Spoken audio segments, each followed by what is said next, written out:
আসসালামু আলাইকুম রহমতুল্লাহ। আচ্ছা, আপনি কি কখনো কোনো পরীক্ষার সম্মুখীন হয়েছেন? অবশ্যই হয়েছেন, কারণ আমরা প্রত্যেকেই জীবনে কখনো না কখনো কোনো না কোনো সময়ে পরীক্ষার সম্মুখীন তো হয়ে থাকি। জীবনে কখনো কখনো আপনার এমন অনুভূতিও হতে পারে যে সম্পূর্ণ জীবনটাই একটা পরীক্ষা। আর যদি এই ধারণা আপনার মধ্যে আসে, তাহলে এটা কোনো ভুল ধারণা নয়। আমাদের মধ্যে কিছু ভুল ধারণাও আছে। আমরা যখন কোনো বিপদের মধ্য দিয়ে জীবন কাটাই, আমরা যখন কোনো খারাপ সময়, কোনো খারাপ পরিস্থিতির মধ্য দিয়ে জীবন কাটাই, আমরা মনে করি যে আমাদের জীবনে কখনো আর ভালো সময় আসবে না। আমরা মনে করি এই খারাপ সময়টা কখনো আর কাটিয়ে উঠতে পারবো না। জীবনের কিছু পরিস্থিতিতে আমরা অনেক বেশি ভয় পেয়ে যাই, আমরা অনেক বেশি হতাশাগ্রস্ত হয়ে পড়ি, নিজের উপর থেকে বিশ্বাস হারিয়ে ফেলি। কিন্তু আমরা এটা ভুলে যাই যে রাতের সবথেকে অন্ধকার অংশ হচ্ছে ভোর হওয়ার আগের মুহূর্ত। আমরা ভুলে যাই যে মহান রব্বুল আলামিন পবিত্র কোরআনে উল্লেখ করেছেন যে নিশ্চয়ই কষ্টের সাথে আছে স্বস্তি। আর যেখানে আমাদের সৃষ্টিকর্তা, আমাদের রব এমনটা বলে, সেখানে আমাদের অতিরিক্ত টেনশন, অতিরিক্ত মন খারাপ, অতিরিক্ত দুশ্চিন্তা বৃথা ছাড়া আর কিছুই নয়। আজ আপনাকে এমন 3টি লক্ষণের কথা বলবো যেগুলো ইঙ্গিত দেয় যে কষ্টের দিন খুব দ্রুত শেষ হতে চলেছে। তবে তার আগে বলবো যে জীবনের পরিস্থিতি যেমনই হোক না কেন, রবের উপরে বিশ্বাস রাখা, আল্লাহর উপরে বিশ্বাস রাখাটা গুরুত্বপূর্ণ।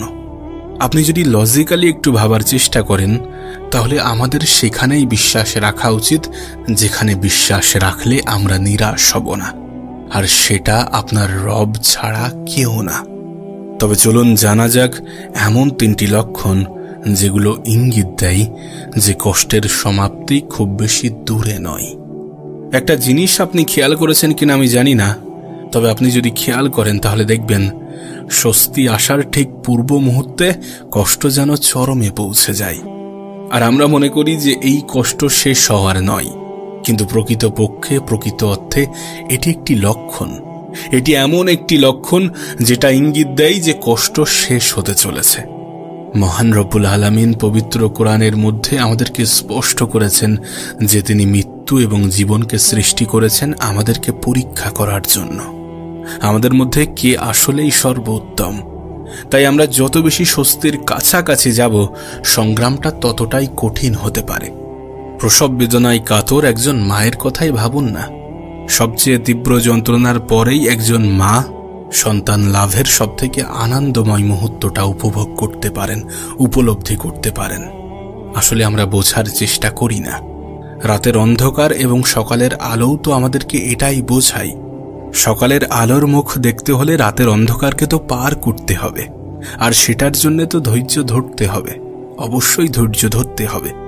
প্রতিটা মুসলিম ভাই বোনেদের জীবনের কঠিন সময়গুলোতে ধৈর্য ধরাটা অনেক অনেক বেশি গুরুত্বপূর্ণ। কষ্ট সমাপ্তির সবথেকে বড় লক্ষণগুলির মধ্যে অন্যতম আরেকটি হলো যে আমরা রবের খুব কাছাকাছি অনুভব করব।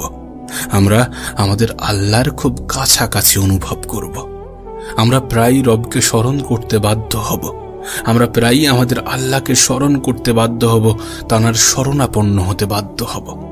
আপনি অবশ্যই শুনেছেন নবী পাক সাল্লাল্লাহু আলাইহি সাল্লাম বলেছেন, যখন আল্লাহ পাক কাউকে ভালোবাসেন তখন তিনি তাকে পরীক্ষা করেন।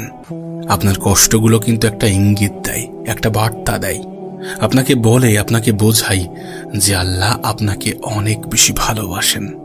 আর সেই মুহূর্তে যদি আপনিও রবকে স্মরণ করেন, তাহলে রব খুশি হয়ে আপনার কষ্টগুলোকে দূর করে দেবেন। তাই কষ্ট দূর হওয়ার এটি একটি লক্ষণ যে আমাদের প্রায়ই রবের কথা স্মরণ হয়, আমাদের আল্লাহর কথা স্মরণ হয়। যখনই আমরা বিপদে পড়ি, রবের শরণাপন্ন হতে বাধ্য হই।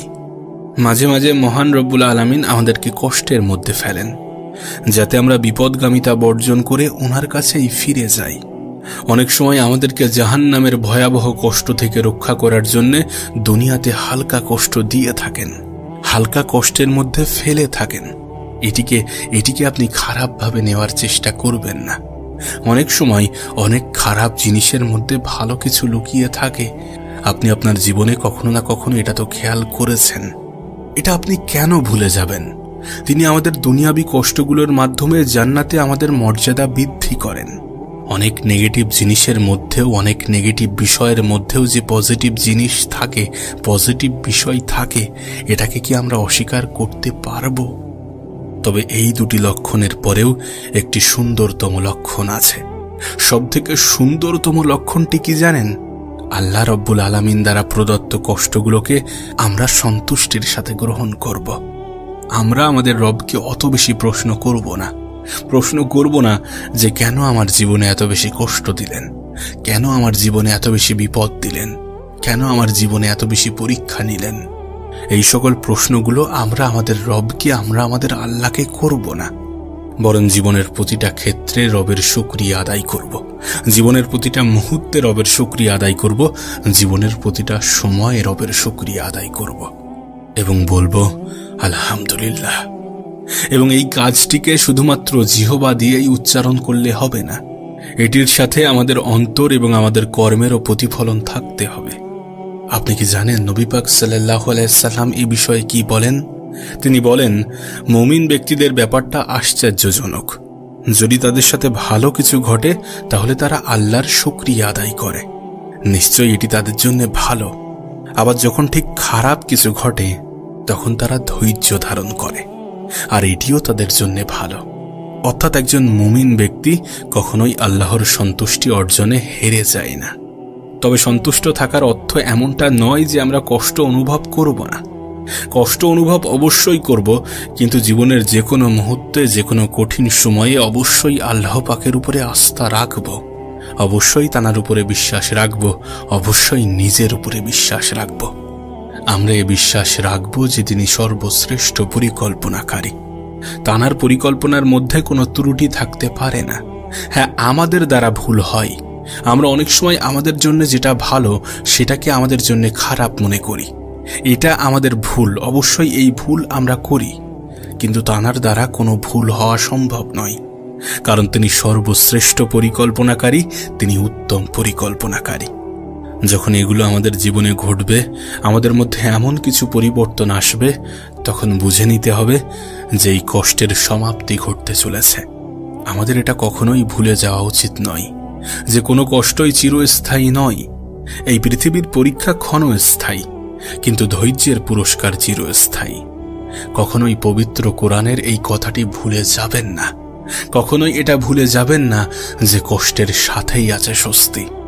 নিশ্চয়ই কষ্টের সাথে আছে স্বস্তি। আমরা আমাদের কষ্টের দিনগুলোতে অবশ্যই ধৈর্য ধরব এবং বলবো আলহামদুলিল্লাহ। মহান রব্বুল আলামিন আমাদের জীবনের সকল পরীক্ষায় উত্তীর্ণ হওয়ার তৌফিক দান করুক। আমিন।